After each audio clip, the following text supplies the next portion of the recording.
And join me in the Pledge of Allegiance. I pledge Allegiance to the flag of the United States of America and to the republic for which it stands, one nation, under God, indivisible, with liberty and justice for all. Thank you.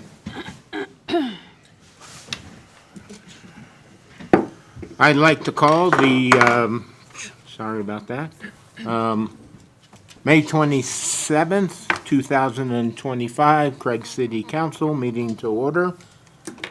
Who we got tonight? Mindy, would you do the roll call, please? Yes, Councilwoman Gottschall. Here. Councilman Duran. Here. Councilman Jackson. Here. Councilman Looper. Here. Councilwoman Camp. Here. Councilman Tucker. Here. Mayor Nichols. Here. And the mission of the City of Craig is providing exceptional service, enhancing the quality of life, and preserving our cultural values while investing for the future. All right, so the consent agenda, item number 1, approval of the minutes for May 13th, 2025, regular council meeting. Item 2, approval of the bills through May 22nd in the amount of $402,536.16. Council? I move we approve the consent agenda. Second. Councilmember Looper made a motion to approve the consent, seconded by Councilmember Jackson. Any discussion? Hearing none, all in favor? Aye.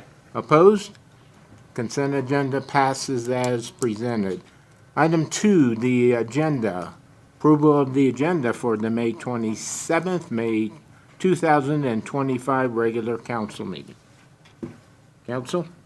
Mayor, I will move that we approve the agenda as presented. Second. Councilwoman Camp made a motion to approve the agenda as presented, second by Councilman Looper. Any further discussion? Hearing none, all in favor? Aye. Opposed? Agenda stands as presented. Item 3, presentations. Michael Suaro, excuse me if I butchered that, Colorado Parks and Wildlife to present on the removal of archery deer hunt code surrounding Craig city limits. Michael, welcome. Thank you. Thanks for the opportunity to speak tonight, Council and Mayor. It's going to just be a real quick public notice more than anything. We had a public archery hunt in the surrounding Craig city limits. There's about 10 sections surrounding the city of Craig. That was initiated back in 2010. There was a lot more concern over the population of deer in Craig and some injuries to dogs and different things in town. We started out that hunt code with like 100 licenses in each hunt code for male and female. And we found that through time, those licenses were being abused. They weren't being used right around the city limits in that restricted area that we put them in.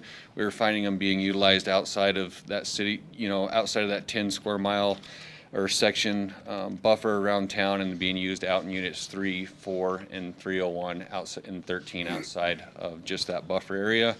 We've also seen some issues with some wounded deer in town with arrows stuck in them that we've had to follow up on and either euthanize or try to dart and get arrows removed. So for multiple different reasons, we wanted to kind of put this out for just public notice on it. We've whittled the hunt codes both down to the male, just 5 licenses, and on the female side, just 5 licenses. And so we've kind of whittled those licenses down to about nothing already. And we're just going to remove those from our brochure next year unless there's any major concern from the council. Council? You know the herd size better, and I just know how many deer hang out in my front yard. So, I guess no discussion, no further? All right, thank you guys. Thank you. Thank you, Mike. Thank you. 3B, Stephanie Enfield, Northwest Colorado Public Health, to present on the fiscal sustainability of Northwest Colorado Health, home health, and hospice services in the Yampa Valley. Welcome. Good evening. Yeah, thank you. Thanks for having me. I know that was a mouthful of a title, but I am going to try and make this brief. I think I have 10 minutes and there's a lot to go over, but really what I'm asking for is just engage and listen, ask me questions, and I'll just get started. I am pretty sure you all know who we are as an organization. I mean, we've been here for years. Who's on the slides? Sorry. Thank you. No, that's great. Slide 3 kind of shows our impact of last year, and there's a couple things I'll highlight on there. If you want to just scroll down, yeah. So we do employ 300 people in the valley. About half of those are in Moffat County. The majority of those are in Craig. And for the purposes of tonight, I really wanted to highlight the home health and hospice numbers, because when I'm talking home care, I want you to know that I'm talking our home health program and our hospice program. I know it's really fine print. We serve about 300 people annually in the valley, but that is through about 10,000 visits in the valley. Roughly about 5,000 of those are Craig. The majority of the people we serve in Moffat County are in Craig.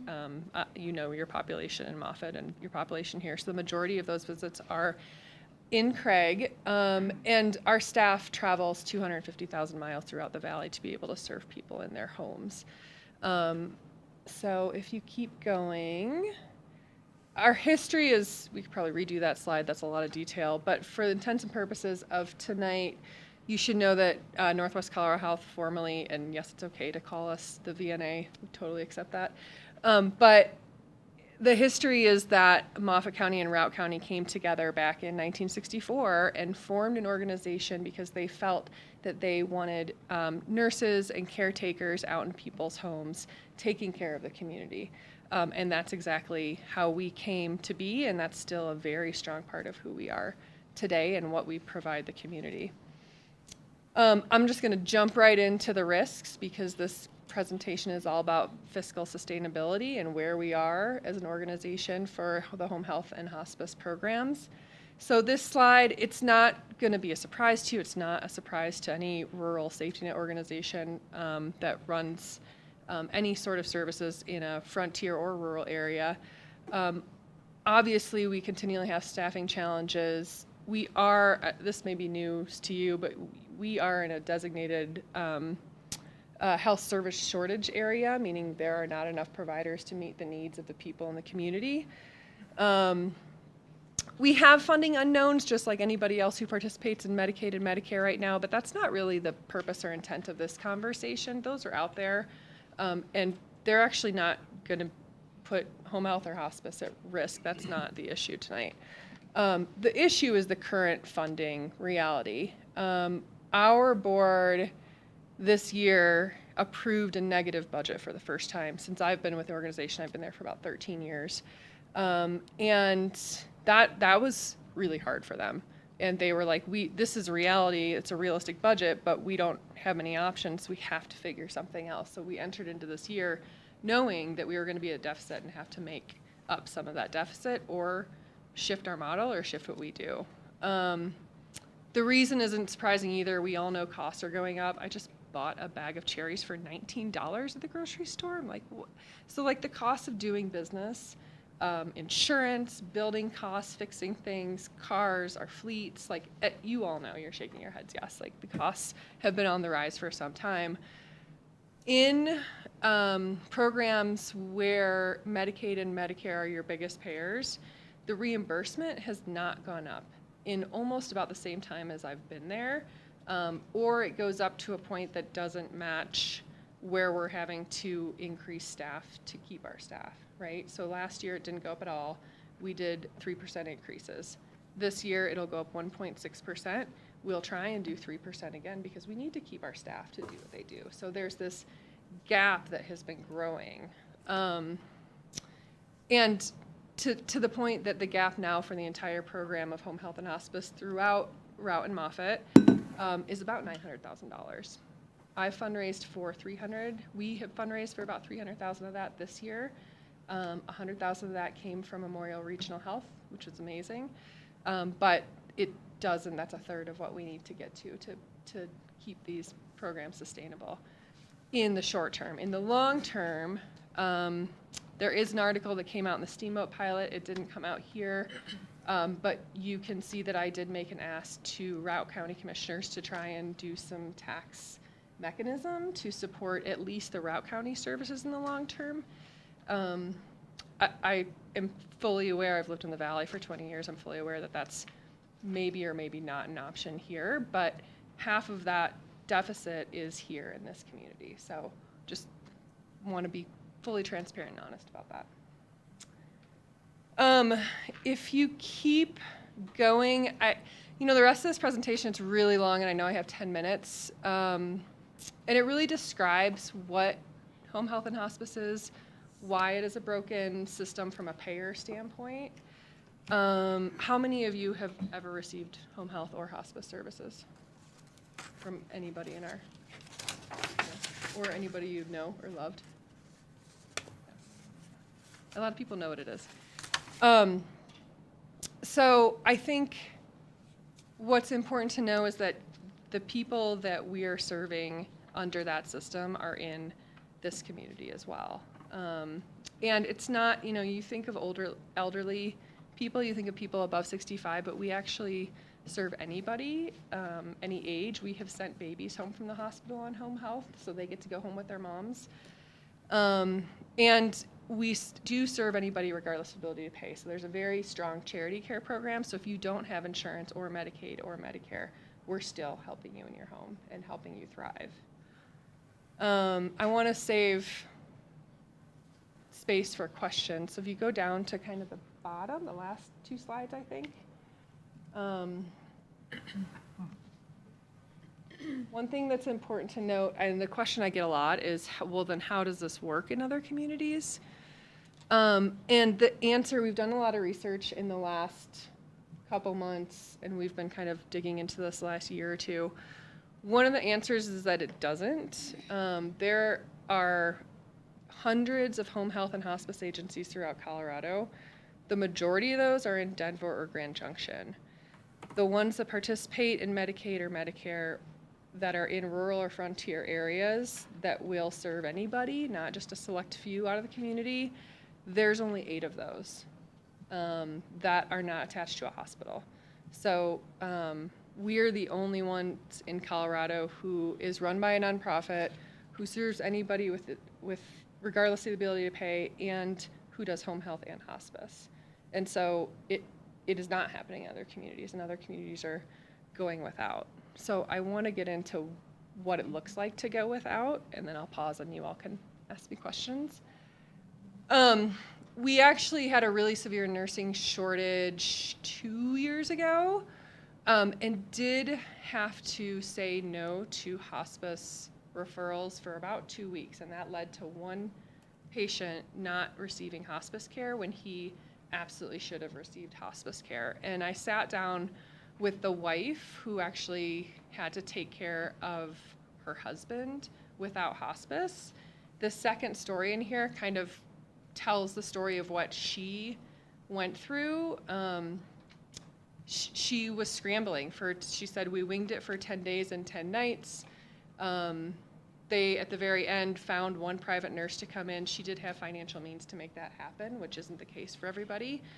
And she basically said not caring for our hospice patients in the community is not an option. We need solutions, and I urge you to support this effort. It's easy to read that on paper. When you sit down with her, it's a really hard story to listen to. I mean, she was in tears telling me, I was in tears. It was really hard for her, and she graciously said yes to me sharing that story. When it comes to home health, it's not only the people that are served by home health that really miss out when home health doesn't exist, but it's also those other services in the community that it puts a drain on. So if we are doing 5,000 visits to people's homes in Craig, that's not happening. Imagine what your ER is going to look like. Imagine what your dispatch is going to look like. Imagine what all of those emergency services, adult protection, it leads to so many people living in an unsafe environment because we are not in the home checking how they're doing, what they're doing. It leads to rehospitalization if they're homebound and need additional services. Some of those services are full. Like Sandrock wasn't taking any admissions for months, I believe, earlier this year. So this is the only other option, is this home health, or they're leaving the valley, or they're moving in with their kids or other family members, which does happen, but doesn't lead to a very safe environment. And it really, as somebody who's been through that, mental health does not go well when that happens. It's a lot. Caretaking is a lot. So there's a lot of stretch of what it looks like when home services leaves a place. So I just wanted you all to be aware, we're not, over the next year or so, I'm going to be doing everything I can to fundraise and find every solution possible to make it work. But I wanted to come now and just, be honest and start the conversation, and hopefully you all are engaged in some sort of solution. So.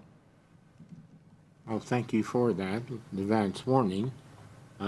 We come to budget time, we talked about our HRC budget. That'll be important for council to know. So, council, any questions or? How long has MRH not been doing hospice?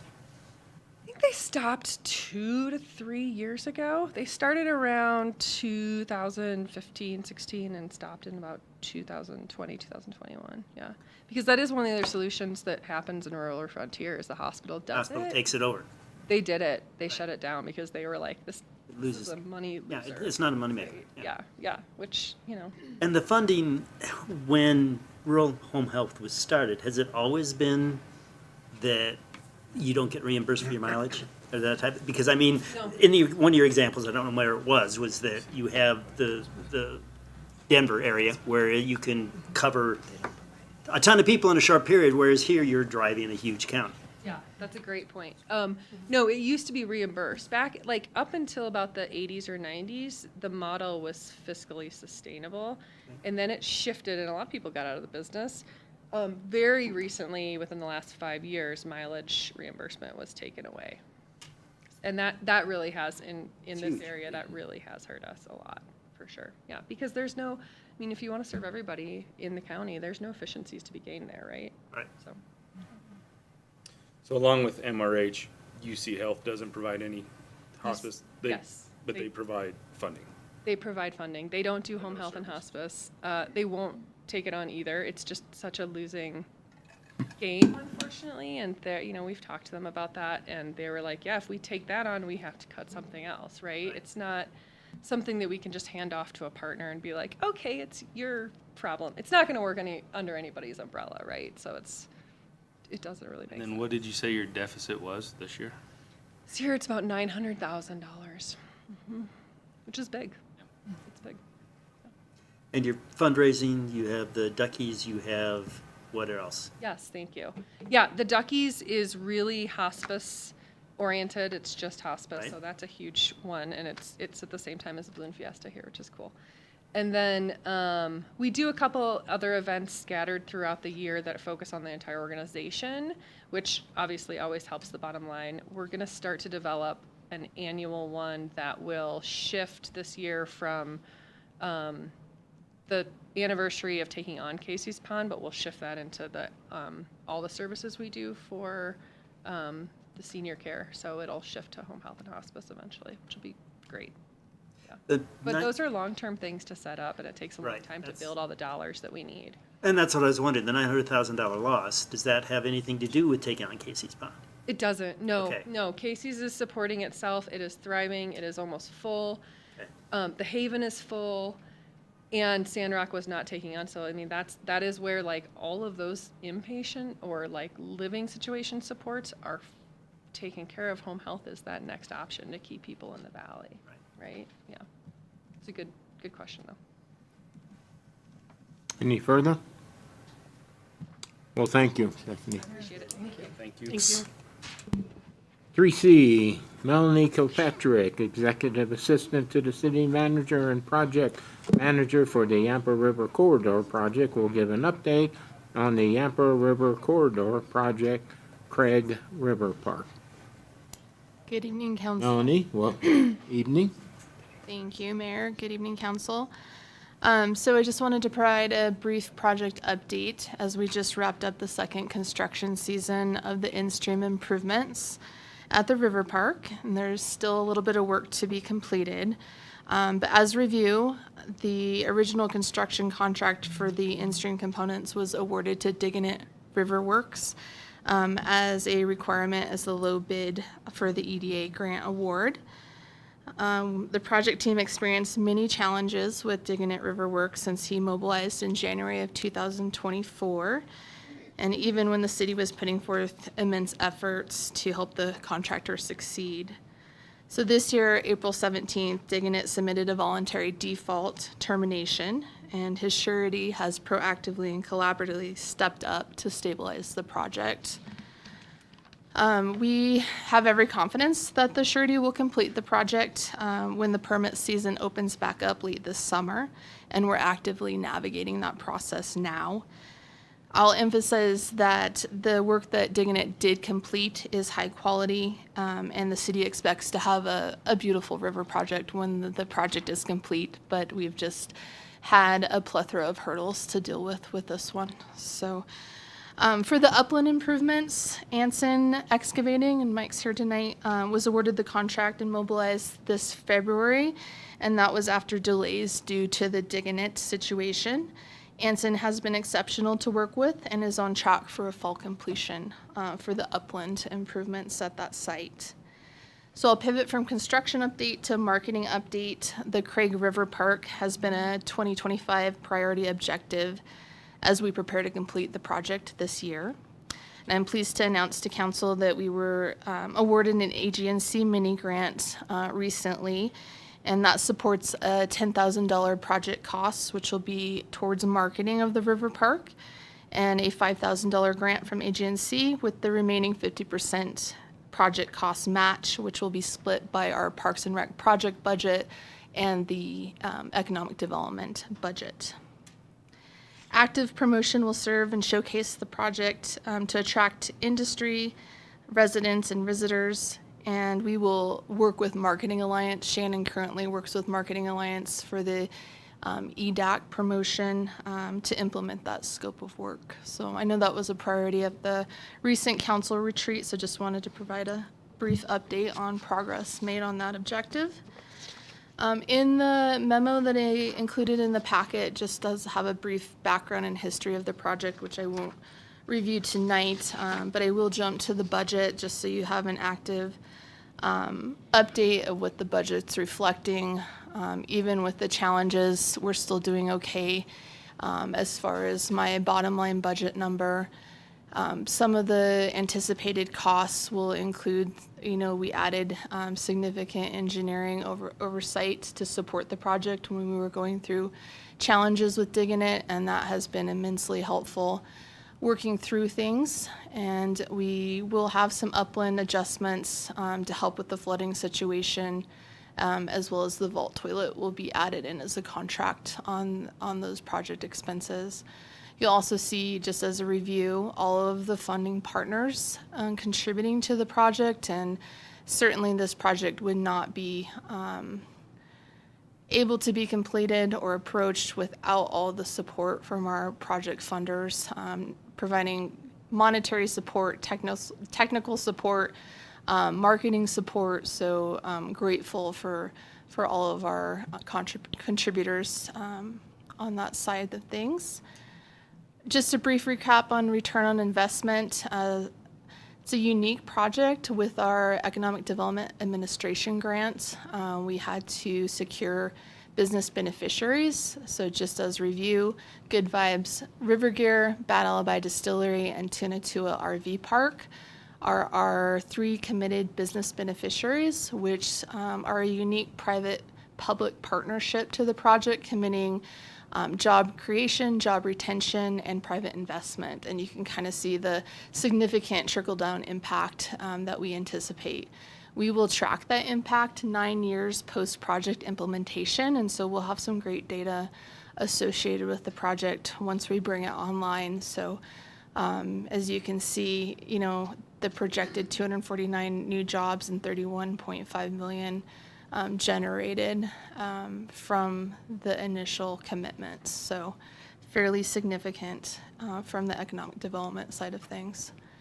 As a brief update for community outreach and feedback, this spring activities on site with several groups of folks this year, including videographer Jason Jackson. Jason was actually here today and tomorrow. He'll be conducting interviews with stakeholders, and he's supporting the project, capturing project progress. They did time-lapse videography at the site throughout the whole two construction seasons. So excited to see how that's put together.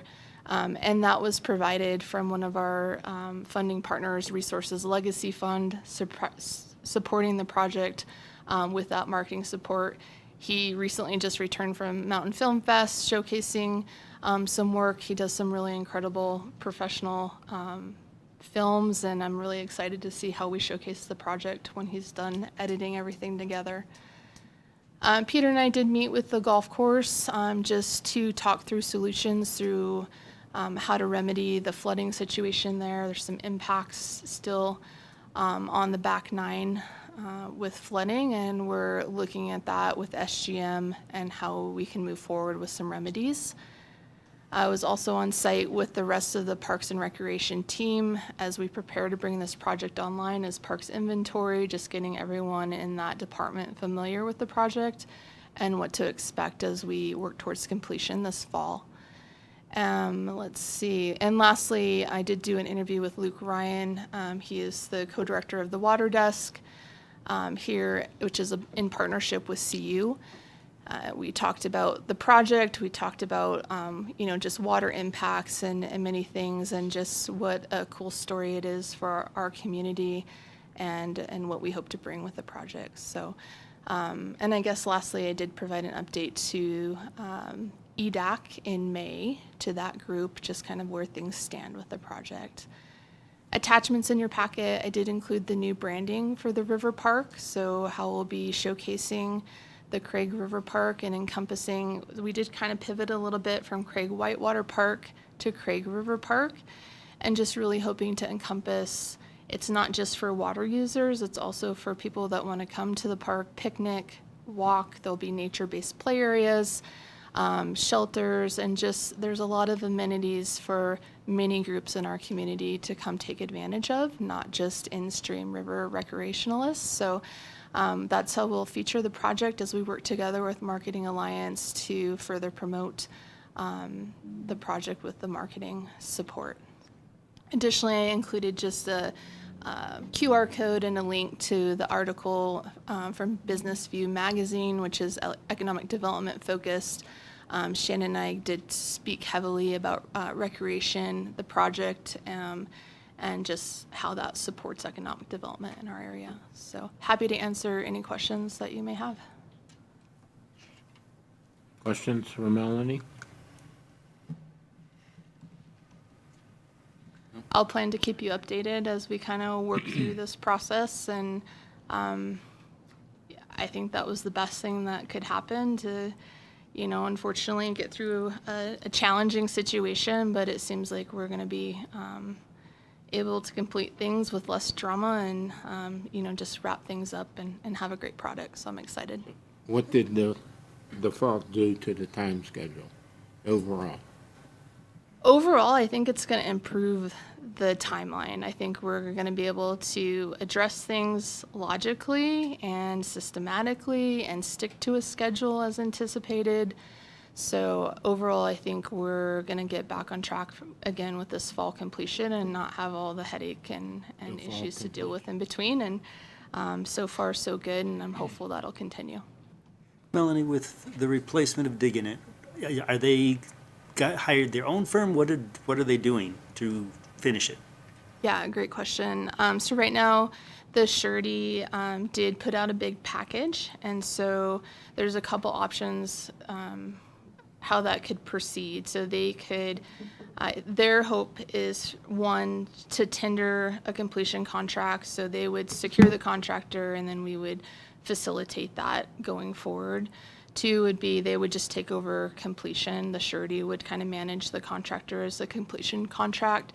And then three, if we don't have a meeting of the minds with negotiation, we could end up in a litigation situation. Hopefully, the surety doesn't want that, the city doesn't want that, and so I feel like we've worked well together in resolving the situation now that the contractor is removed from the situation, and we can figure out how to proceed the best way moving forward. So we'll see what that takes. Any other questions of Melanie? So is it expected to be up and running and ready for springtime of next year? Is that the plan? Yeah, so I would think, right now it's passable, the river closure has been lifted. I'm seeing some updates, especially with the varying river flows right now, and so you can pass through that area, and that'll happen through the rest of the summer. We'll come back in, our Army Corps permit opens back up late summer, and so hopefully we'll have that completion contractor coming back in, wrap up work, and we expect a timeline of around fall. I'm hopeful by October is a safe enough buffer, so we might even get some activity in the late fall, but mostly for the marketing will really be preparing for a spring, just celebrating and actively promoting, and really just letting that project take off. And nice work putting it together at the very last minute, that AG&C grant, so. Thank you. Yeah, it's that's how it goes sometimes. So we were glad we Very were able last to minute. capture that. Anything else, folks? Appreciate the update. Thank you. Thank you. Thank you, Council. Item 4, City Manager Report. Mr. Britzis. Good evening, Council. Start with my report that you received today sometime. The 8th Street project landscaping, if you've been by the project, the landscape part of the project will be complete around the middle of June. We had one resident there that took advantage of their presence and had his backyard completely landscaped while they were there. They're doing a great job, and that'll complete the project once we kind of clean up after them and clean the parking lot off and that sort of thing. We also have been shifting gears a little bit on 8th Street. I had written an email. If you recall the meeting we had with Cornerstone, I passed out an article that was in the Steamboat Pilot regarding some of the teacher issues in Routt County with housing. And I sent her, the following day, I sent her an email. Celine Wicks is the superintendent of schools with the Steamboat Springs School District. And so Shannon and I had a virtual meeting with her the day after that, and they're quite excited about the product, and Shannon will be attending their school board meeting next week to talk more about the housing project at 8th Street next week. So that's a little update on 8th Street. We're also looking to try and schedule a housing authority meeting sometime next week. Haven't targeted a date specifically. I was thinking about Tuesday afternoon, late afternoon, if you could kind of think about that as we get closer here to scheduling a date and time. We have a few things we need to talk to council about. Also, I sent you some information on the AG&C meeting is scheduled tomorrow. Matt Solomon is presenting on the expression of interest, which is something we've talked briefly about. And he'll be talking about some of the nuclear side of opportunities for Moffat County. And I think if you had a chance to read my report, President Trump had initially last week signed a executive order that talked about increasing nuclear power generation, which increases all aspects of nuclear by 4 times by the year 2050. He would like to see us engaged in 10 new large reactor projects by 2030, which is, we're already seeing articles in the paper about Utah initiating new mining activities in the southeast corner of Utah. I think that's San Juan County. And, of course, Wyoming's been talking about initiating some startup operations at some old mining facilities up in Wyoming. So I think that we're starting to see a lot of activity in the nuclear section. Wanted to also mention the MOU that I discussed regarding the Cura. In case you've heard some information about that, I just wanted you to have a little update on that MOU as we're working towards resolution, Carl and I, with regard to that particular facility. The CML meeting, spring outreach meeting for tomorrow night is at the Olympian Hall in Steamboat Springs, starts at 4 o'clock. How many have registered for the spring outreach? Randy, Chris, anybody else? Okay. You guys want to ride together tomorrow? We'll get over there. Are you going? Yeah. Yes. You driving? Okay. Yeah. Okay. We're rescheduling the meeting that we had scheduled, we didn't have scheduled with Taft Sherman today to discuss the Moffett County Economic Development Authority and the committee discussion on the use of the settlement funds. So that I had did a little recap of the information that the attorneys had sent us, and that's in your report from today. Talking about what's contained in that report. We'll reschedule that for June 10th at 4 p.m. workshop prior to the council meeting, 10th of June.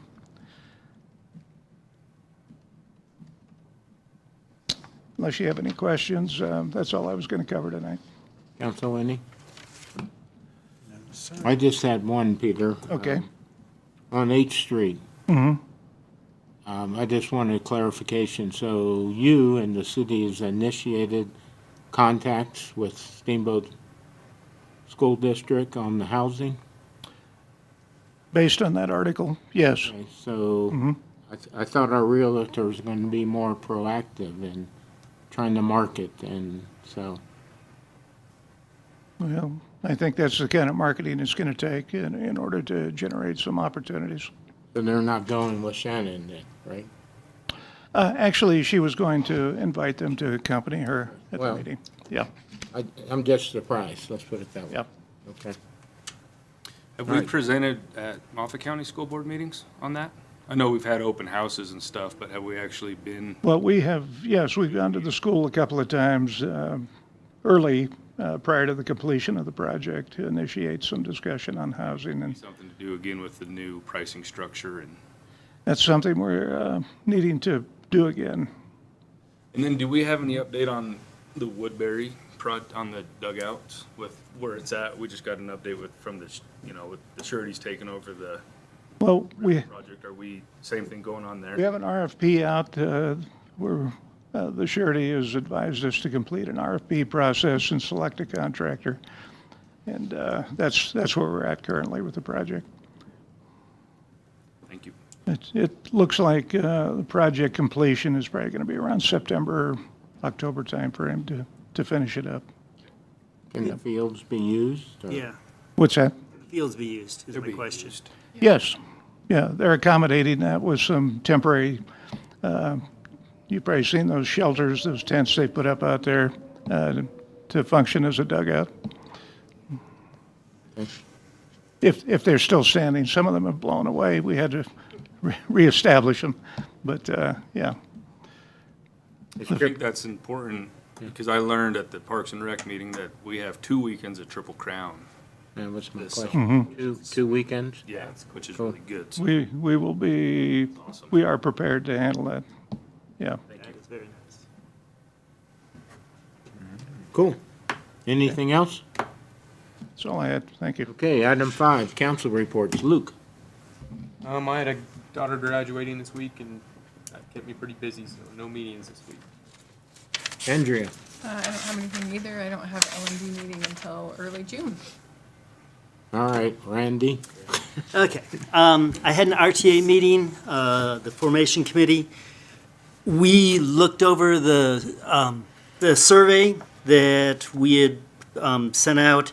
They had, the people who conducted it had physically contacted 300 people throughout Route and Steamboat, Craig, Yampa, Hayden, and Oak Creek. The interesting thing out of that is from those questions, and they asked about 30 of them, most of them were positive.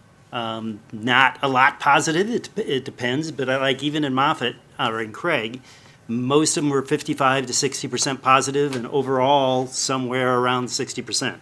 So that was definitely encouraging. After much discussion, what we decided to do is we're going to move forward with putting the RTA on the ballot for 2025, strictly the approval of the RTA, the formation of it. We'll be doing surveys and talking to people and pushing it throughout all the communities that are involved with it. The actual tax question, we're going to put off for anywhere from a year, 2 years. What they feel they want to try to do is set it up with money from the ski area and from possible taxing entities that we get money from for the state and various grants out of the state to get it up and running, get people hired, and show that it can actually function and work. So that's the way we're going right now. And then after that is done, we'll revisit when and how we're going to do with the taxing to actually pay for it. So that's where we are with RTA right now. EDAC, we had a meeting. We looked over the Marketing Alliance package for what is now called the Victory property, which is the old courthouse. Basically, it's a package that we're sending out to developers with key facts and FAQ questions, along with a list of possible developers. One of the discussions that came up is most of those developers Marketing Alliance that had contacted were in the Denver and Front Range area. And so we're asking them, there's a lot of projects on the Western Slope. There's got to be developers outside of Denver doing them. So reach out and see, and same in Wyoming, Utah, people in this area, and reach out that way. So that'll be one of the changes. They also talked about the IRS letter the AG&C put together and is going to send out. And the only thing that we wanted to follow up with them is the letter they had put together was strictly for the Republicans. And what we want them to do is contact everybody and put together a standard letter that goes to all our representatives, including the state and local, Megan and Dylan, in addition to the senators and the congressmen. So we'll see how that goes, and moving on from there. The business plan competition, all the information on it is on the Discover Craig website, and it's going to kick off on July 10th with the announced winners on October 14th.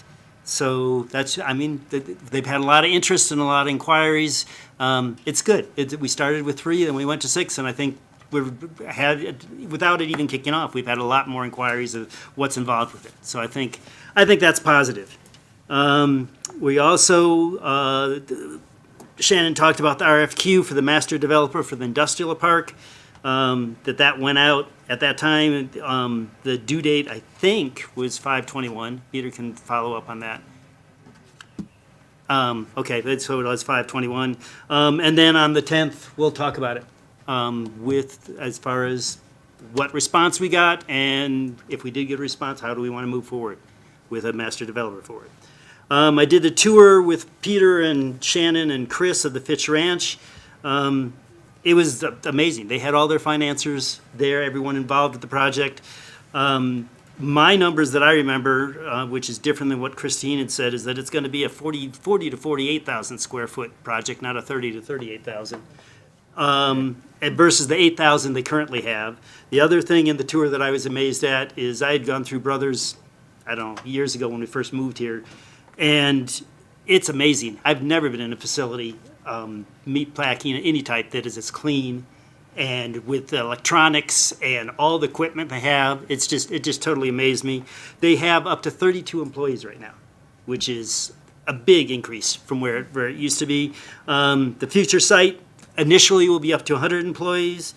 And what they're looking for is not just meat packers. They're looking for drivers, they're looking for equipment operators. So it'll be a wide variety of jobs, not just butchers. So I thought that was interesting. I also thought it was interesting that I knew that they converted it over, but they can do up to 120 domestic animals at a time right now. And so they can hang and hold those, which is, again, way up from what it used to be. VFW, I had a quick meeting with them. They're doing a flag retirement ceremony on June 14th at the Safety Center. They want the whole community involved. Come out, and if you have flags, please bring them. They're going to do, instead of just in a barrel, they're going to do an official proper ceremony in the ground. So just to get that information out. I had a Northwest Colorado Innovation Center meeting. The Finance Committee, and as treasurer, we met with an accounting firm where we talked about creating a 6-month budget for the Innovation Center, and then a 1-year, and then a 3 to 5 year budget, so we can really figure out from grants and projected costs what it's going to be involved with making the bell tower actually happen, and with our plan, what are our plans in between, because we need to be operating up and going even without till the bell tower is remodeled. So that was a lot of discussions with that. We are having a all-day workshop on Friday with a whole new committee going over both those budget plans and finances and what our future thoughts are. Had a senior meeting. They are working on the Hispanic connection, trying to bring more Hispanics into the senior center, and have started to set up programming. The community has responded, and they want to set up food days and cooking classes and salsa dancing and various things. So that's a good thing for the seniors and for both communities moving together. They also talked a lot about the AAA and other grants that are being cut and the issues with that. Possible cuts to the SHIP program, to long-term care, ombudsman, and the Older American Act programming, all of which, with the Medicaid and Medicare cuts, are on the chopping block.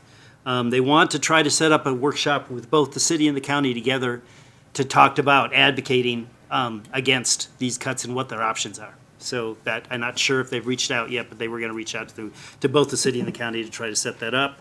And then on June 25th, they're having a resources expo, where they have various resources for the community at the Yapa building, and you can come in and talk to everything dealing with seniors. So that's a really good thing. I had a Memorial Regional Health meeting. They had their audit for 2024 and came out as exceptional. They did not have any findings against them, which is really rare in an audit, to find absolutely nothing wrong.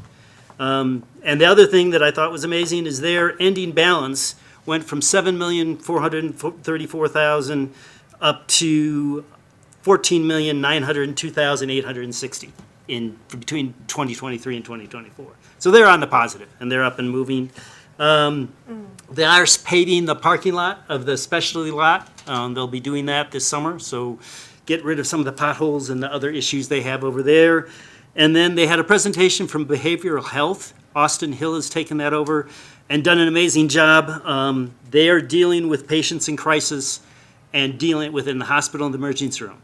Basically, they have staff now that will go in, and instead of the ED trying to deal with it after they've been stabilized, Austin's crew goes in and talks to them and connects them with resources. And what that has done is helped keep patients from bouncing in and out of the ED all the time. Because if you can fix the problem once they're out of the ID, it's just amazing what that health department has done in the short amount of time Austin's had it. They also did a new pharmacy management. The board approved a new pharmacy management contract that's saving them over $150,000 a year. So I thought that was kind of cool. MCTA, they're doing their raft trip next week. One of the basically hiccups, they got a call from the National Monument, and the government has ordered them that the superintendent and none of their staff can participate in the trip. So they're scrambling. It's still going on. They were, in addition to the superintendent, they had 3 boat operators. So that the trip's going on. It's a great thing for people to do, but it was just a hiccup. They did a Harper's Corner film shoot that the CTO paid for.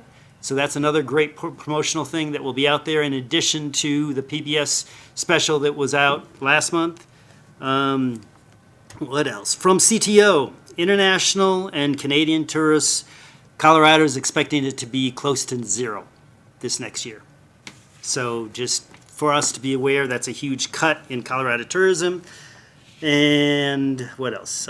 Rotary, we're starting our flag project again. So if any of you ever want to help carry buckets on one of the holidays we do flag projects, we would appreciate the help, and we also would appreciate the help sponsoring them. Thanks. Thank you, Randy. I kind of make fun of Randy, but whenever I need a liaison, he's the first one that volunteers, and thanks for your involvement in the community. Michelle? Yeah, I had just a couple meetings. The Suicide Prevention Coalition meeting, they are planning a mud run on the morning of June 21st, which is during Whittle of the Wood. They are looking for some volunteers for that. Also had the library board meeting. Since January 1st, they've had over 10,000 patrons, which I think is pretty impressive. I plan to attend the Fishing with Cops and Vets next week at the Public Safety Center. I did not have a daughter graduate, but the carnival was in town, so that took up a lot of my time. And that is all I have. Derek? Yeah, Parks and Rec meeting last week. Update on Whittle of the Wood. We're less than 3 weeks out, which is crazy how it just approaches us so quick in the summer. Once summer finally gets here, Whittle of the Wood's right behind it. So, free event to the public Thursday, Friday, Saturday. Live music, 4 bands on Friday, 4 bands on Saturday. A couple new events is a 5K, which is the 21st. So maybe we're talking about the same one, or are we talking about different? I don't know. Events? We'll So, see. we might need To be determined. Yeah, we might want to discuss that sooner Yes. than later, so we have some participation. 3-on-3 youth basketball tournament down there as well as the Quick Carve. So good event, free. Please let everyone know it's free. Obviously, we always get some backlash on when we start charging, so hopefully we can see some increased numbers.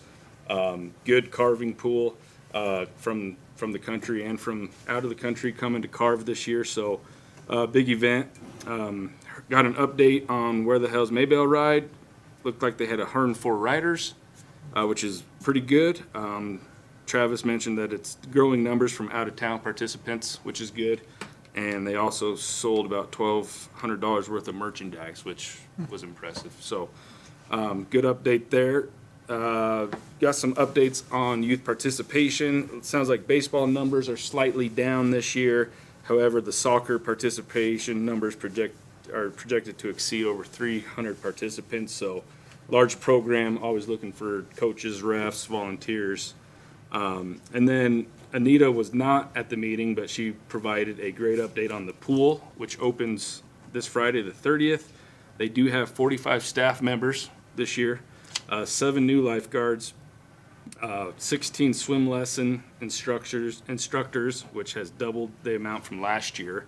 And also on that swim lesson, the program, they have switched programs. They have replaced the Red Cross program with Swim America program, which they're excited about. And park staff has been working on installing the new chemical controller, the new lifeguard chairs, and a quote from a staff member: "It has been a great team effort by all to get an old facility up and running." So they're hoping and praying everything goes as planned for the season. And with that being said, obviously, there's talk about the Craig Sports Complex, which includes an aquatic center. We've seen that. We just got to hand out that Monday, June 23rd from 6 to 8, as well as Tuesday, June 24th from 8 to 9:30. There is engagement sessions, it looks like. I'm sure you put this together, Melanie. Good job. Thank you. So we'll get the word out. Monday, June 23rd is from 6 to 8 at Center of Craig, and Tuesday, June 24th, 8 to 9:30 a.m. at Prodigal and Sons Coffee, which Ryan Dennison will be in attendance to answer questions or, just to hear any in-person requests or ideas or anything moving forward with that. So good updates from Parks and Rec. Staff is obviously really busy this time of year with everything going on, and they do a great job to pull it all off. So, and that's all I have. Thank you.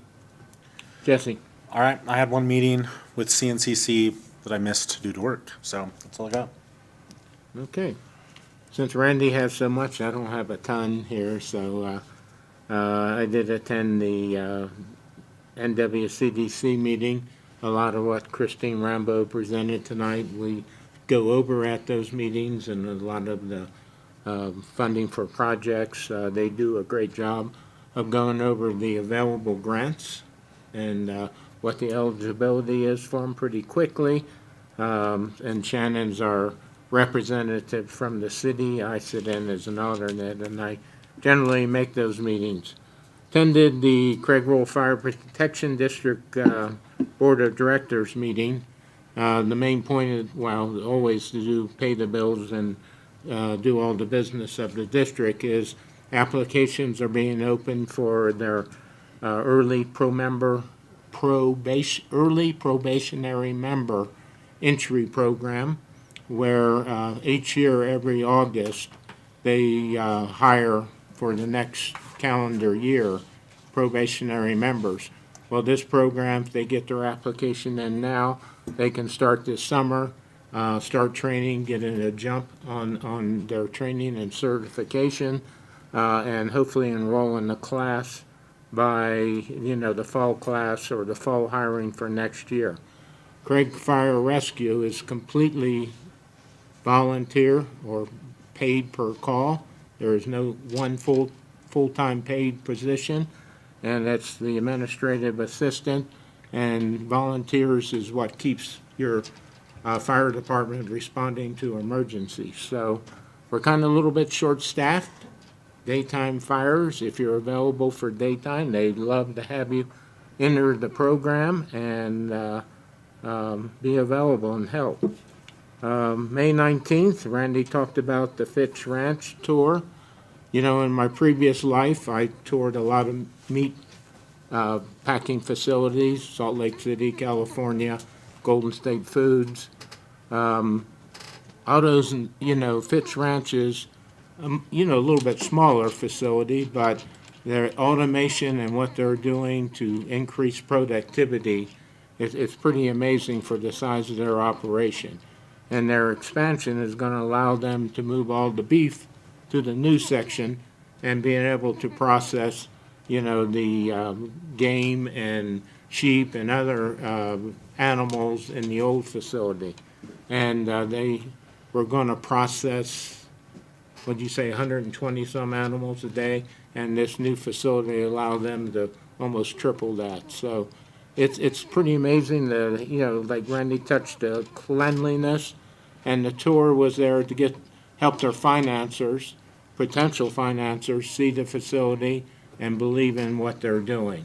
So they do private labels. They do not sell to commercial entities. So they're private ranch products that they produce. So the rancher brings them in, they process that animal, and they go back and sell it under their brand. Fitch Ranch does, they said 60% of their business, I think they said, under their brand, their label, and the rest of it is, the other individuals. So very interesting. Marcia car cleanup, Randy and I spent a couple hours cleaning up the Marcia car. Great asset for this community. That car is irreplaceable to the right people. The chamber owns that car. It's available for tours. Either contact Dan Dennison at the museum or the chamber office, and they arrange tours through that car. The car was built, 115?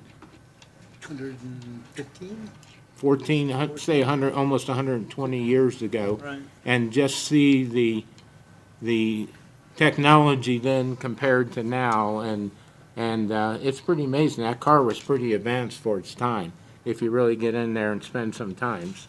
Grand Old West Days.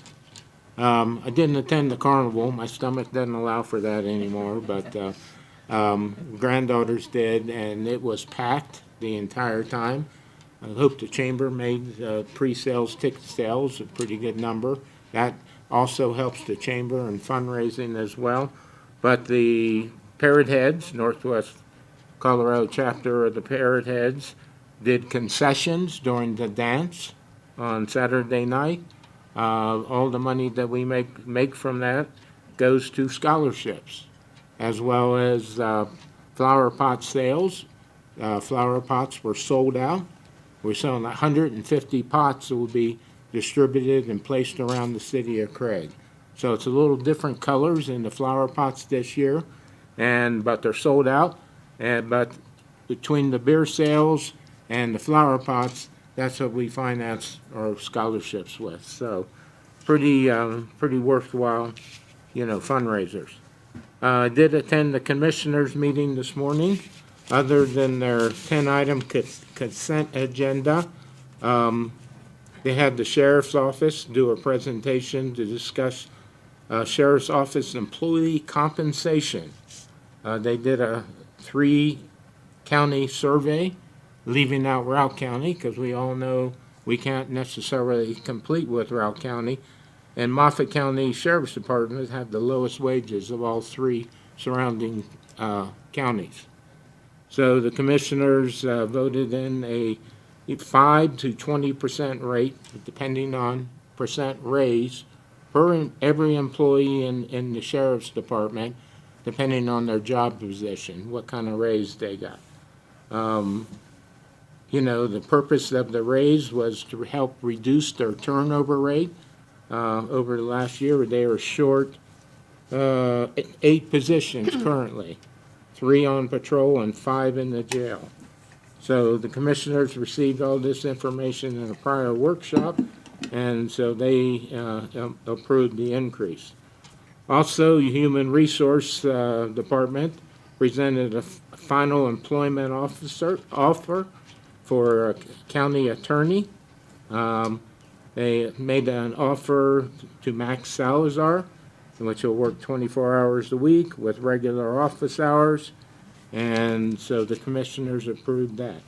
And then Ashley Dishman from the Small Business Development Center gave a presentation much like she did to us last council meeting or before.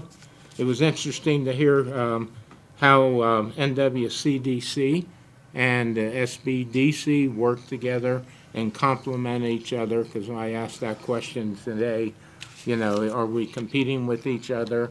But no, they actually work together and try to meet the needs of, prospective business entrepreneurs. So with that said, that's all I have, and let's move on to item 6, public comment.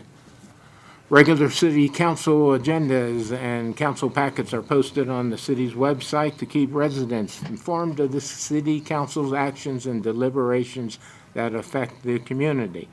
Public comment time is set aside for citizens to address city council on matters within the jurisdiction of the city.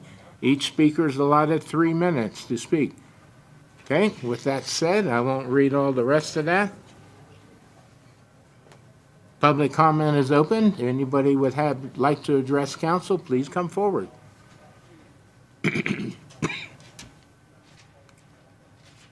evening. How are you? Very good. Well, it's been a while since I've been here, and I would like to address the proposed 96-unit apartment complex that you are planning on Mack Lane. I've been gathering information about the project and how people feel.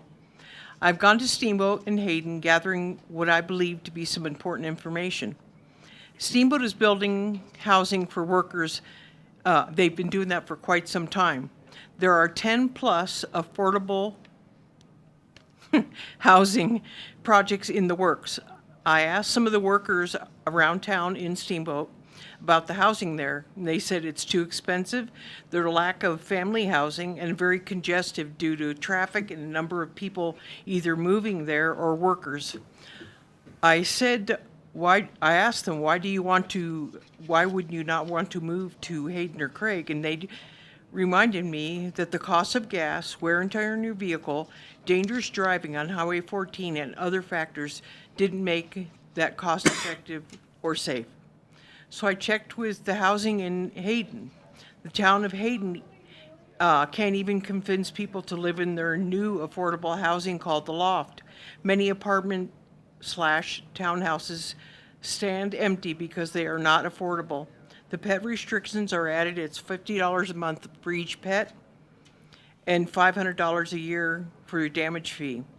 They have even rented out the bottom of it because they can't have people live there, or people don't want to live there, is for retail, and it's facing right on Highway 40.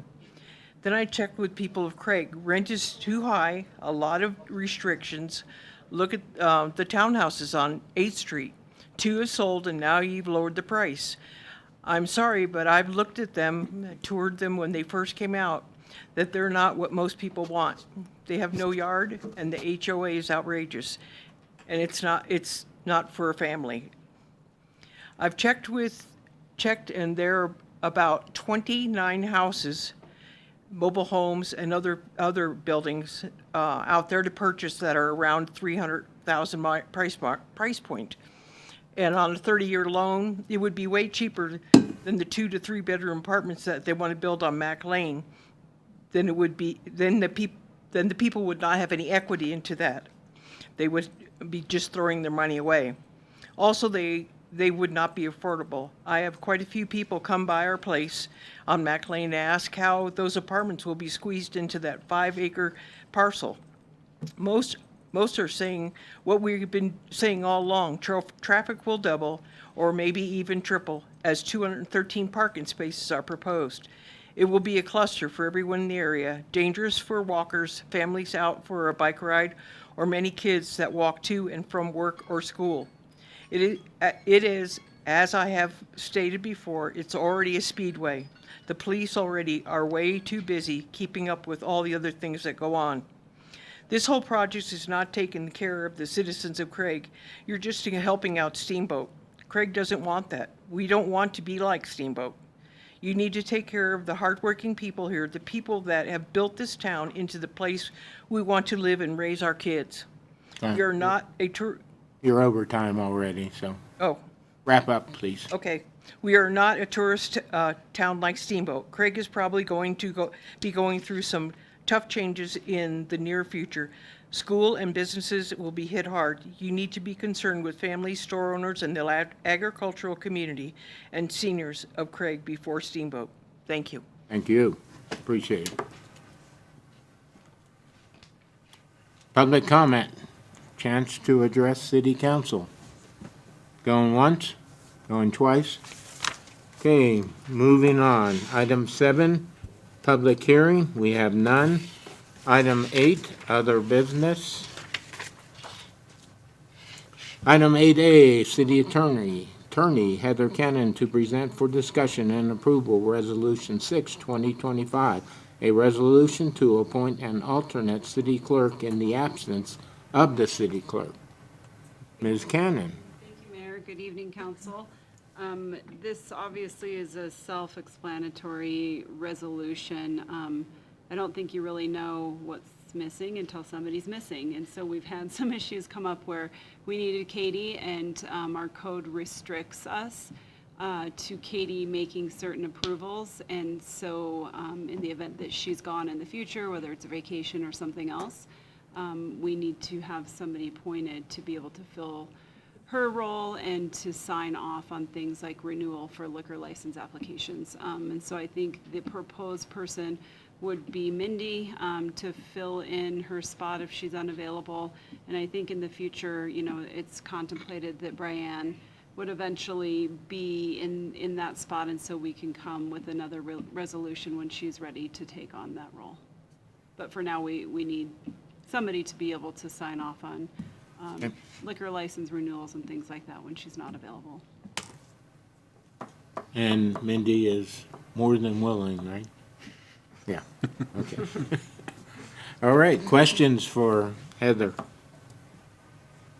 Then hearing none, council. I'll make a motion to approve resolution number 6, 2025.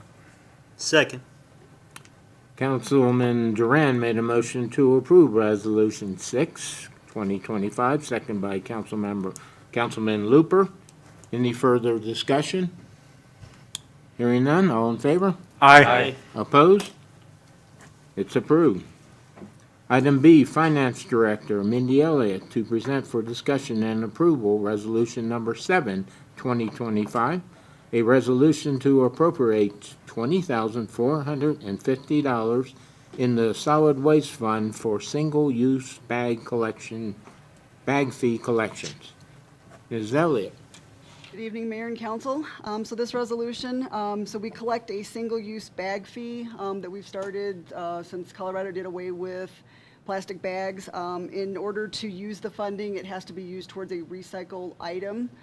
So this resolution, we're designating $20,450 of those collected fees towards a used oil recycle tank that Shane will be presenting in the next for award of bid. There's no movement of money anywhere within the budget. It's just we have to designate it as towards a recycled item. Mindy, does it just sit there then otherwise in the budget? It just sits there, yep. Okay. And there's still a little bit of a balance left? Yep, as of the end of the year, we had about 26,000, so there's still about 6,000 left after that, and we haven't had the first quarter book in yet, so I'm not sure how that, it is dwindling, but we're still getting some each quarter. Okay. Any questions? Council? Move to approve resolution number 7, 2025. Second. Councilwoman Gottrell made a motion to approve Resolution 7, 2025, second by Councilman Jackson. Any further discussion? Hearing none, all in favor? Aye. Opposed? It passes. Item C, Road and Bridge Director Shane Baker to present for discussion and approval the award of bid for the used oil tank to Eaton Sales and Service in the amount of $20,450. Amazing, that amount. Mr. Baker. Good evening, Council.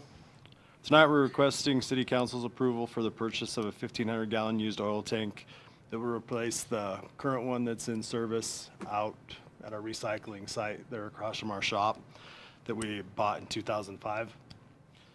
We opened bids for the tank on May 14th and received 2 qualified bids from the following: Eaton Sales and Service out of Grand Junction and Mass Tank Sales out of Middleborough, Massachusetts, with low bid coming in from Eaton Sales and Service at $20,450. If approved, this will be paid for from the resolution that you guys just passed out of the plastic bag fee that we've been collecting. And as Mindy stated, we have around $26,000, so we'll still have about $6,000 left in that account. So I'd like to recommend that the bid be awarded to Eaton Sales and Service for the 1,500-gallon used oil tank for $20,450. They've met all bid requirements and were low bid. Questions? I just have one. Do used oil tanks have a life like that, or is there a reason, or? Well, so this one right now, this is going to be a standalone tank, so we won't have that concrete containment unit around it anymore. Okay. Oh. So that's one of the problems we're having right now is some people take really good care of that place, and some people just dump that oil in there, and it's costing us money to dump that out of there. And I still will put concrete barricades around it just to protect it, but it's dual walled and it's kind of a standalone, so it'll alleviate some of the problem. Okay. Any other questions? Hearing none, council? I'll make a motion to approve Eaton Sales and Service for a bid for a used oil tank for $20,450. Second. Councilmember Looper made a motion to approve the used oil tank to Eaton Sales and Service, seconded by Councilman Duran. Any further discussion?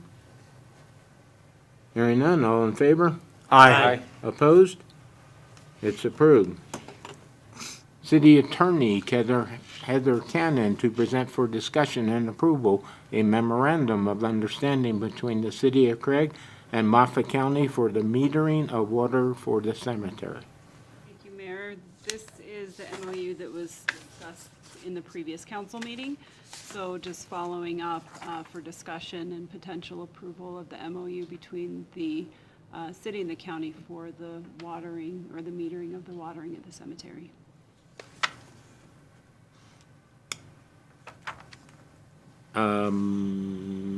Any questions for Heather?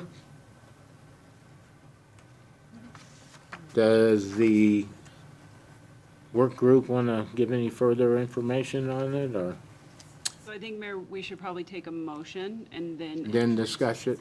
Okay. I just thought, yeah. All right. Council, what's your pleasure? I move to approve the MOU between the City of Craig and Moffett County for metering of water for the cemetery. Second. Councilwoman Gotzel made a motion to approve the MOU between the City of Craig and Moffett County for water for the cemetery. Second by Councilman Looper. Any further discussion? Hearing none, all in favor? Aye. Opposed? Aye.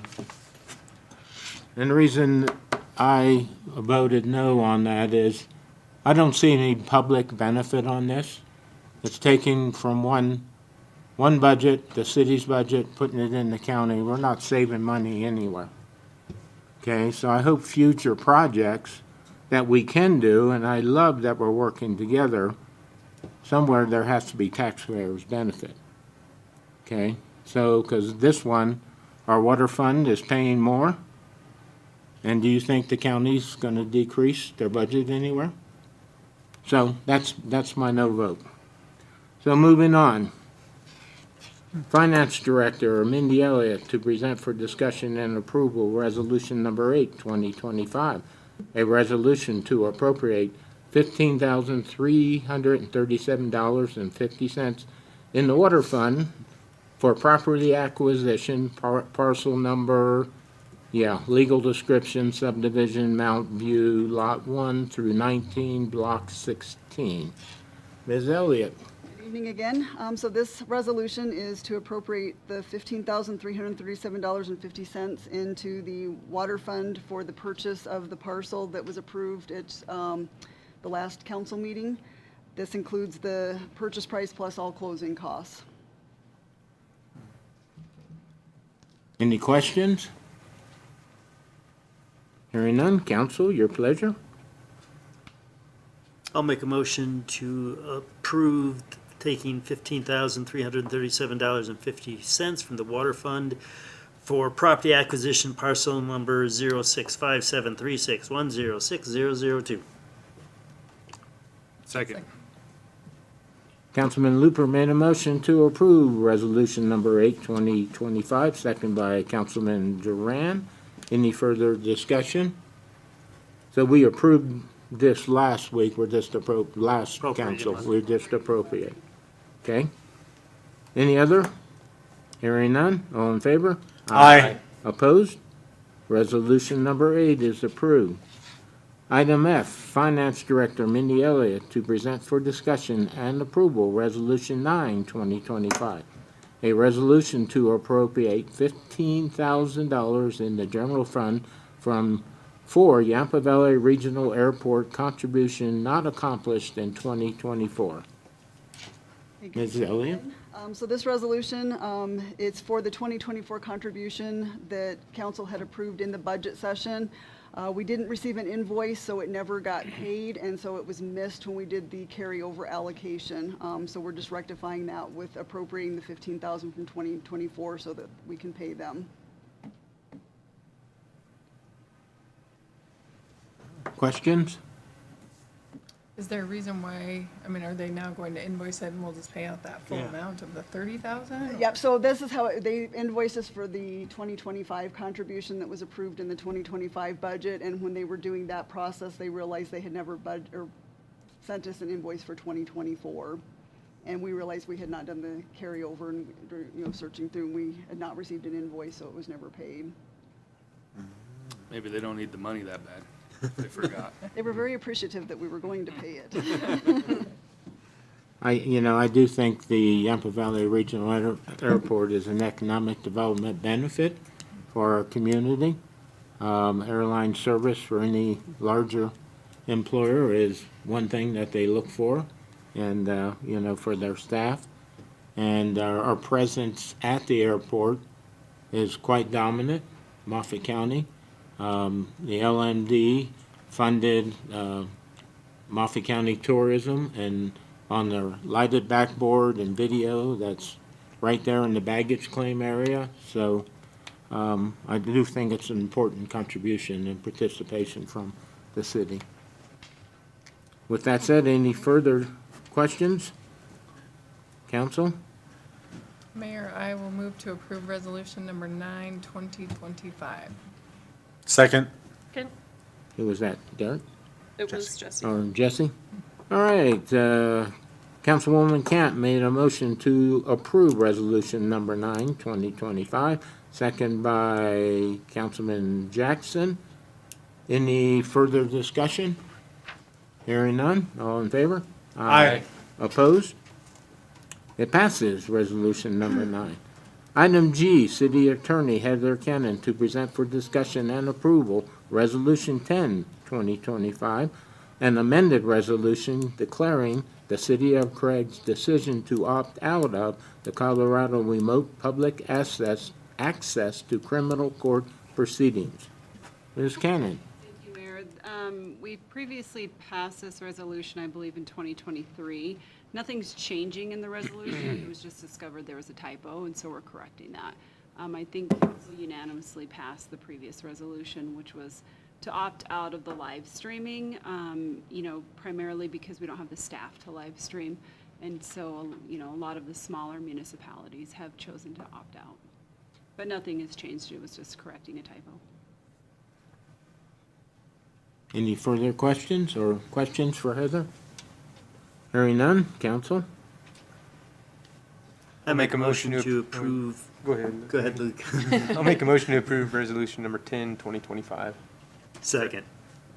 Randy? Councilmember Tucker made a motion to approve resolution number 10, 2025, second by Councilmember Looper. Any further discussion? Hearing none, all in favor? Aye. Opposed? Resolution 10 is approved. Item 9, recap of the meeting between the City of Craig and the Daily Press. Who's doing that? Peter? Yeah, real quick, I'm probably going to ask Heather to chime in here, but, so last Thursday, we met with the editor of the paper. Is John still here? Yep. He's behind you, Okay, all right. with darts to throw, no. Yeah, and our primary mission was to discuss the process of investigations and release of information to the press regarding police incidents. We also discussed recent publications and our limitations with respect to releasing some of that information prior to completion of the outcome of an investigation. So we had a good discussion, and I think it ended on a very positive note. So I appreciate the opportunity of meeting with the press to discuss that. Heather, do you have anything? I agree with Peter. I think it opened the line of communications and provided us a forum to express some concerns that we had recently. And additionally, for the press to also express some frustrations that they had with communication. And so, I'm a big fan of having people sit down in the same room, and that's what happened. And I feel like it was a really productive meeting, and I feel like going forward, I think both the city and the Craig Daily Press have a better understanding of expectations and roles, and that should provide for better news to the public. So I felt like it was a very productive meeting as well. Okay, any questions? Good, we'll move on. Thank you guys for doing that. Councilman Tucker brought that up last meeting, and you followed up pretty quickly. Item 10, staff reports. Finance Director Mindy Elliott to present the April 2025 financial. Ms. Elliott again. Good evening again. So in your packets were the financials through the end of April. I also gave you a summary sheet. So county sales tax, these are through March sales.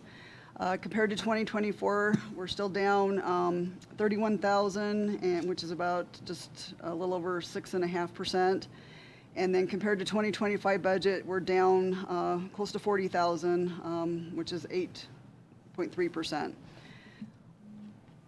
For the city sales tax, through March sales compared to 2024 actuals, we are up close to 20,000, which is just shy of 1%. And then compared to 2025 budget, we're up 110,000, and it's a little over 5%.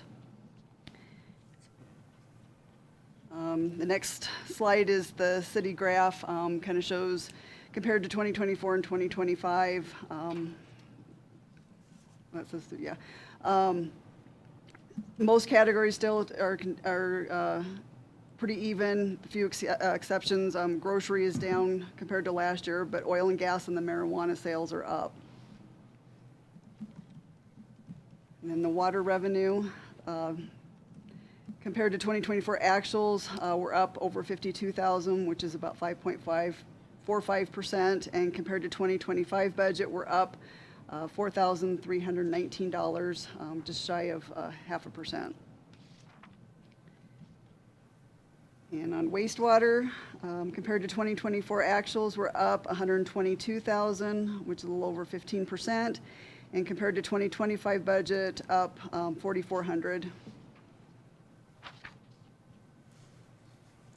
In construction dumpsters, compared to 2024 actuals, we are down slightly.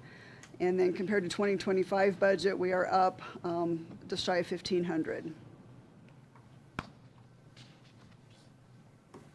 On the collection fees, compared to 2024 actuals, we're up over 50,000. And compared to 2025 budget, we're up 22,000. And on landfill fees, compared to 2024 actuals, we're up just shy of, well, it's 11,299, and compared to 2025 budget, we're also up the same amount. And the next slide, the general fund.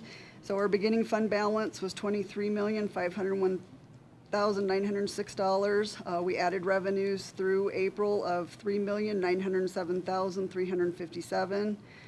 Expenditures at $3,854,891. Capital expenditures of $1,038,998 for an ending April fund balance of $22,515,374. The next slides have a breakout of the revenue in detail, your taxes, licenses, so you can take a look at that.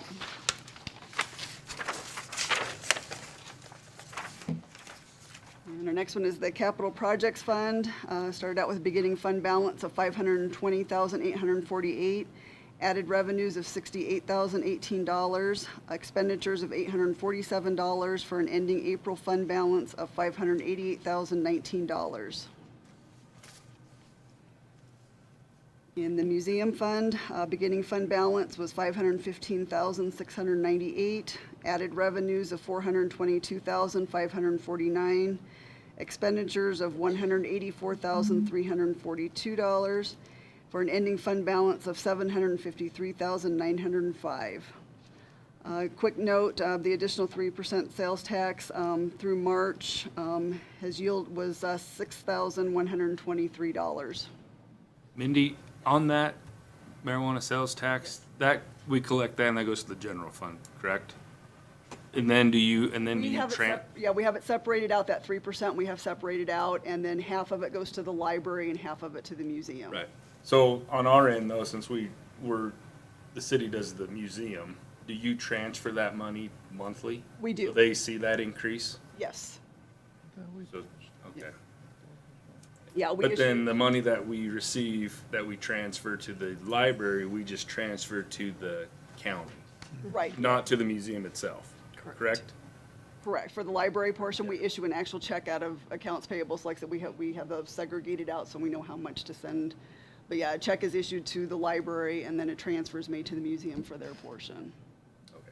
So, And just a point of notice or note, that'll go away at the end of this year unless unless there's it hits a ballot, it an is, ballot initiative to extend it that is correct. or add a new one, so. And the reason I ask, I'm just not certain if the libraries are seeing the increase since we are having a large increase in sales. And that, they would have to go to the county commissioners to talk about that. We did reach out. We've been asked that. Yeah, we reached out to the county before we issued the first check to find out where it needed to be issued to. It does go to Moffett County Finance, but then I'm not sure how if they treat that as part of their overall budget and don't make an additional transfer. I don't know how the county is working their side of it. Yeah, We'll ask that in joint service. And I've if also we been need in conversations with Keisha. How many checks have we given? We've issued 3. 3 checks? Yeah, and then the April sales, just, those came in, I don't have that, I think it was around 5,500, so that check will be going out here shortly for the April sales. Thank you.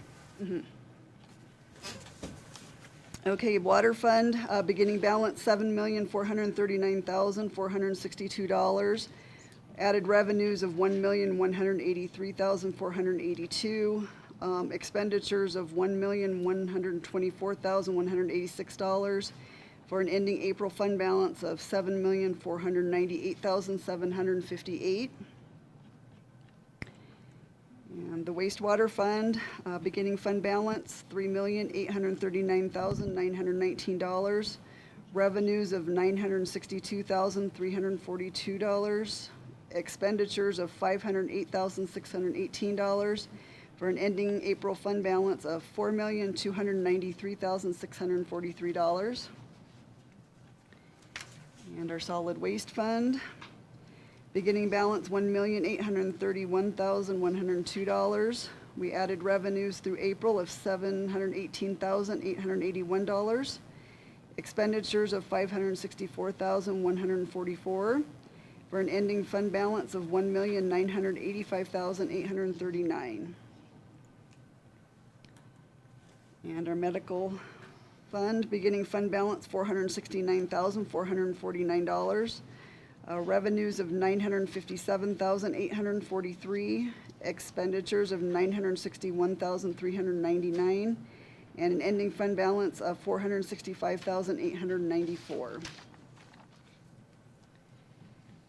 And the Craig Housing Authority, beginning fund balance of $760,654, revenues of $3,061, expenditures of $304,296, and ending fund balance of $459,419. And the Cura Fund, beginning fund balance $167,766, revenues of $193, expenditures of $296, and an ending fund balance of $167,663. The next slide is our balance at Colo Trust through the end of April. Our ending balance in there is $29,866,413.57.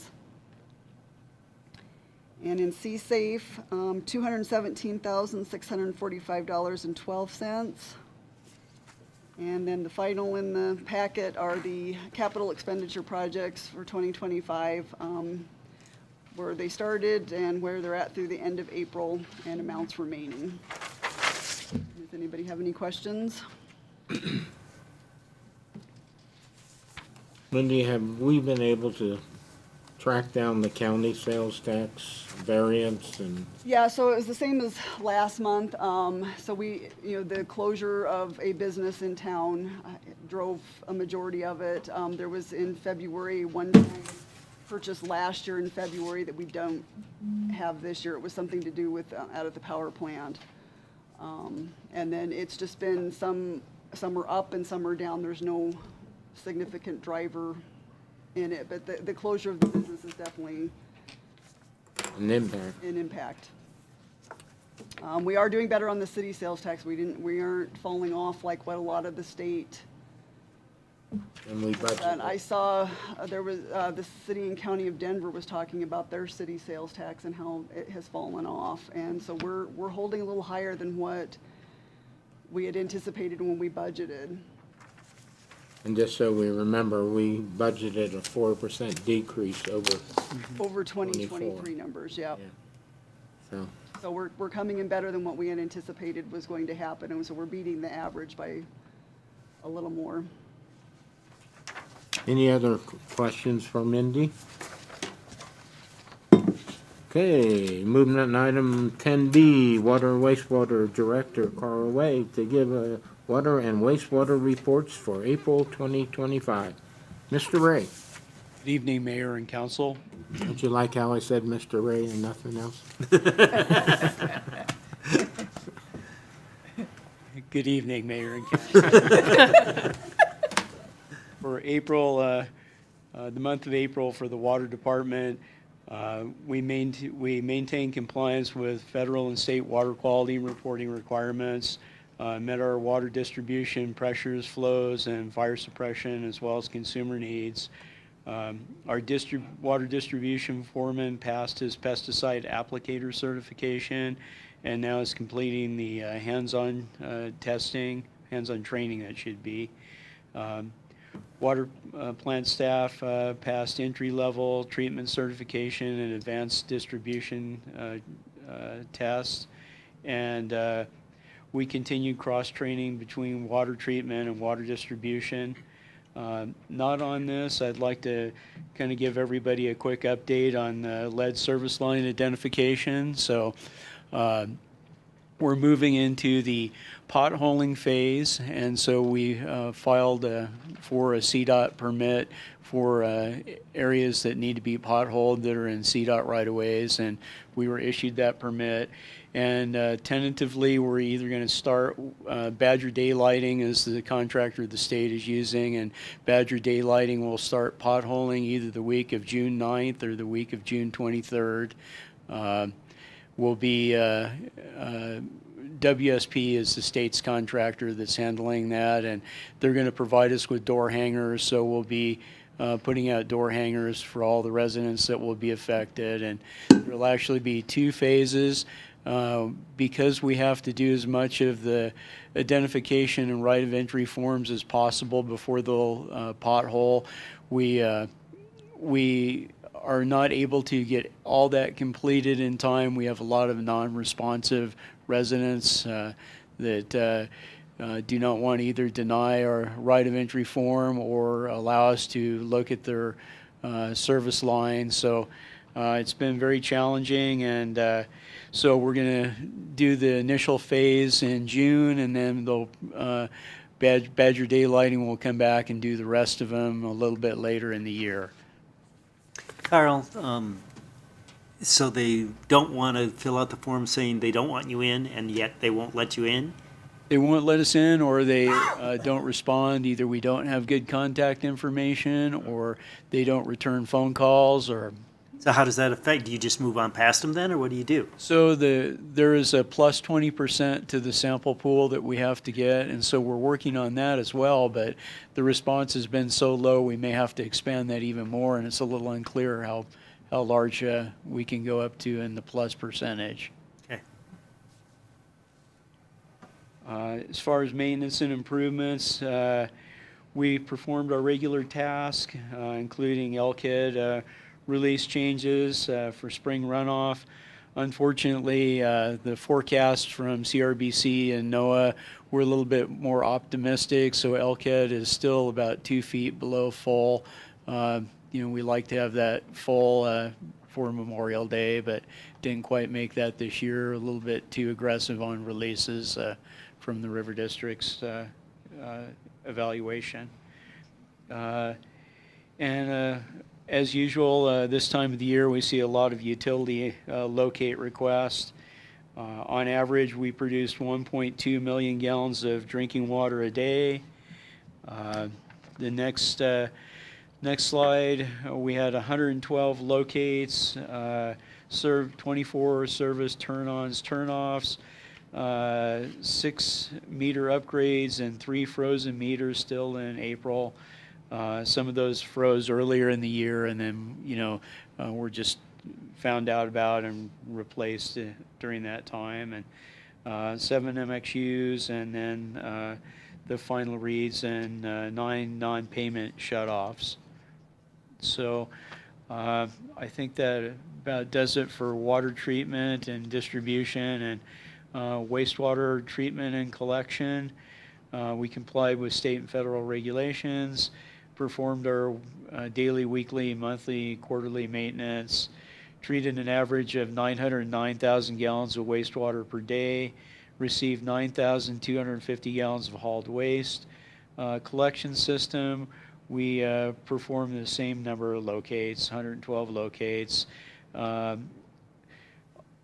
36 hours used to hydraulically clean 0.75 miles of sewer main as our part of our 5-week maintenance. 66.5 hours to clean 4.1 miles of sewer main as part of our annual cleaning. And 9 hours used for root treatment and sewer main as part of the annual tree root maintenance program. And then corrective action for the collection system. 1 man-hour for a backup complaint at 8884 Taylor. And we did find a problem in the city main. There was a little bit of disconnect between the information from R.H. Borden on the acoustic assessment that should have been caught earlier, but fortunately no damage was reported to the home in that incident. And so we're going back through and making sure any of those lines that are identified were definitely addressed from that acoustic assessment. The second item, homeowner requested help in removing a tree from her yard. We explained that we don't remove trees from people's yards even though they have roots in the main. And then a backup complaint at 1400 Sequoia, and it was determined to be a homeowner's issue. So we also assisted other departments and analyzed Maybell's wastewater plant monthly samples. And then the next slide is just a detail of the hydraulic cleaning in April. So you can see that we did 21,570 feet of hydraulic cleaning, or 4.1 miles. And so we're logging all this stuff in GIS using iPads, and so we have this data real-time, up-to-date, and backed up forever, basically. And the next slide is the same thing except for root treatment application, and we're just logging the hours that we spent on that as well as the lines that were treated. So a total of 9 hours spent on root treatment, and that will continue, and you'll see more in the report for May. Does that work? Yes, it's been proven very helpful in treating roots. So it's not, I wouldn't say it's guaranteed, but it definitely prevents some of the root growth and regrowth. Cool. Does anybody have anything else for me? So Carl, with 29 total for the year of non-payment shutoffs, are you seeing that number still being down quite a bit, being able to like text people or figure out different ways to communicate with them? I think it's helping. I think it's helping the turnoffs more than anything, but it also seems to be helping the non-payment, but Mindy can speak to that too. There's just the same consistent people that are on the shut-off list each time. Yeah. Some months are a little higher than others, but it's rare that we're seeing now, newcomers to the list. It tends to be the same, as they call frequent flyers. So is there a reconnect fee? Yes. So they're paying the reconnect fee? And then they disconnect again. Yeah, well. Okay. Okay. Any other questions for Carl, Surfer Dude? Hearing none, let's move on. Item 11, closing remarks and informational items. Council? Hearing none. Staff? Peter, anything else? Okay. Item 12, adjourned. Take a motion. So moved. Second. Councilmember Looper, second by Councilwoman Camp, made a motion to adjourn. All in favor? Aye. Opposed? We are